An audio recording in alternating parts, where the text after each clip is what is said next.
of the Kingdoms of Nepal and the United States of America.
Mr. President, Mrs. Reagan, ladies and gentlemen, I'd like to thank you, Mr. President and Mrs. Reagan, for this welcome ceremony and for the warmth with which my wife and I, along with the members of my entourage, have been received here. I also wish to convey to you, and through you to the government and people of the United States, greetings and good wishes of the government and people of Nepal. For me, it is also a nostalgic moment. I recall with fondness the time I had stood by my august father, late King Mahendra, on a similar occasion in a similar setting here in 1967. I do not feel a complete stranger to this land. Indeed, I come to you in the spirit of a friend who has had the benefit of studying in one of your leading institutions of learning. Inspired as Nepal and the United States are by the common goals of striving for freedom and dignity of man, It is also a fulfilling experience for me to be back here again. Mr. President, few things in the history of man have been as eventful as the discovery of this new found land.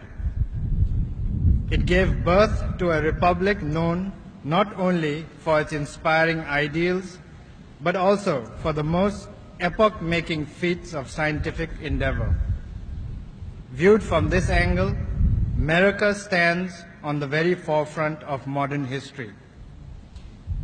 Indeed, what the United States represents is a harmonious amalgam of high human and material achievements rarely surpassed elsewhere in the world. As a nation that has brought about such profound changes, it is only natural to look up to this country in joining hands with the rest of the world to herald a new age of peace, understanding, friendship, and prosperity for all. Committed, as we are in Nepal, to these ideals, we hold you, Mr. President, in high esteem and wish to see the United States as a bulwark of peace and stability, cherishing the belief that all nations of the world, whether big or small, rich or poor, developed or developing, must have a place under the sun. It is in this spirit that I look forward to exchange views with you, Mr. President, on matters of mutual interest. I also hope to meet other leaders and seek the opportunity to renew my acquaintances with friends that I have known. I am confident that our visit to this country will be fruitful as well as memorable. Thank you.